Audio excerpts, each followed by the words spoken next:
आजच्या भाषेत येशू आपल्याला हे सांगत आहेत, आपले जीवन एका मजबूत उंच पायावर बांधले पाहिजे जे पूर किंवा वारे हलवू शकत नाही। जर आपले जीवन आणि आपला विश्वास भक्कम पायावर बांधला गेला नाही तर एक दिवस ते कोसळतील। ॲडव्हेंट आपल्याला एक शांत आणि अतिशय महत्त्वाचा प्रश्न विचारतो, तुम्ही खरोखर तुमचे जीवन कोणत्या पायावर बांधत आहात? यावेळी संत जॉन द बॅप्टिस्ट येतो, एक आध्यात्मिक रिट्रीट उपदेशक आणि आध्यात्मिक बुलडोझर म्हणून। तो आपले जीवन सजवण्यासाठी येत नाही, तो आपल्या पायांचे परीक्षण करण्यासाठी येतो। आपल्या व्यस्त दिवसांच्या रानात उभा राहून तो म्हणतो, प्रभूचा मार्ग तयार करा। त्याचा आवाज कधीकधी कठोर असू शकतो, परंतु तो प्रेमाने भरलेला असतो। त्याची इच्छा आहे की आपण संकटे आली तरी आपण खंबीर राहावे। हे स्पष्ट करण्यासाठी येथे एक छोटीशी कथा आहे। वादळानंतर घर दुरुस्त करण्यासाठी एका कामगाराला बोलावण्यात आले होते। बाहेरून घर सुंदर दिसत होते, ताजे रंग, चांगल्या खिडक्या, एक मजबूत छप्पर। पण जेव्हा मुसळधार पाऊस पडला तेव्हा भिंतींना तडे गेले आणि जमीन हादरली। कुटुंबाला मध्यरात्री पळून जावे लागले। कामगार म्हणाला, तुमचा त्रास वायाने सुरू झाला नाही, कारण तुम्ही तुमचा पाया तपासला नाही। जॉन अगदी तसेच करतो। आमचा ताजा रंग, आमच्या धार्मिक पद्धती, आमचे पवित्र शब्द, आमची चांगली प्रतिष्ठा त्याला आवडत नाही। तो थेट पायावर जातो आणि विचारतो, तुम्ही कशावर उभे आहात? प्रार्थनेवर, अभिमानावर, विश्वासावर, भीतीवर, देवाच्या वचनावर, जगाच्या मतावर?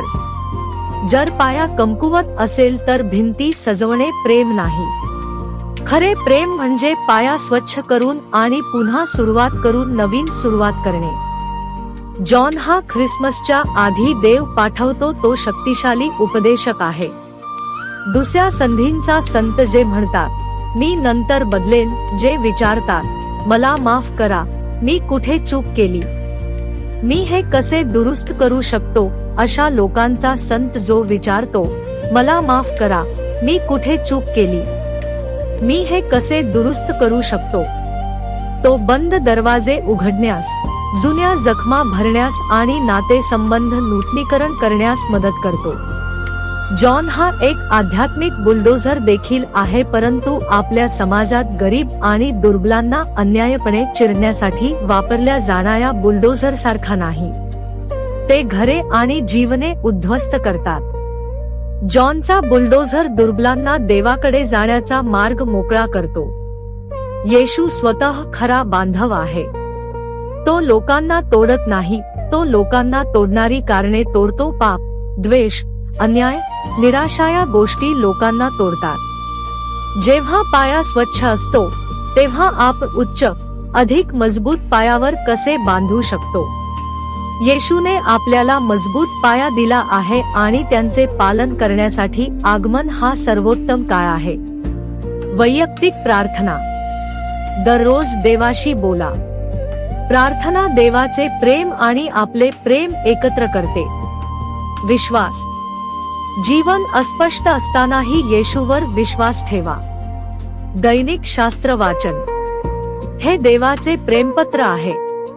जेसीच्या मुळापासून एक अंकुरचे वचन, देव जिथे ते मृत दिसते तिथेही नवीन जीवन निर्माण करतो। ख्रिश्चन समुदाय, आपल्याला पाठिंबा देणारे आणि प्रोत्साहन देणारे लोक। देवाकडे जाण्याचा कोणाचाही प्रवास एकटा नसतो। दया, ज्यांना दुःख आहे त्यांना भेटा आणि त्यांना मदत करा।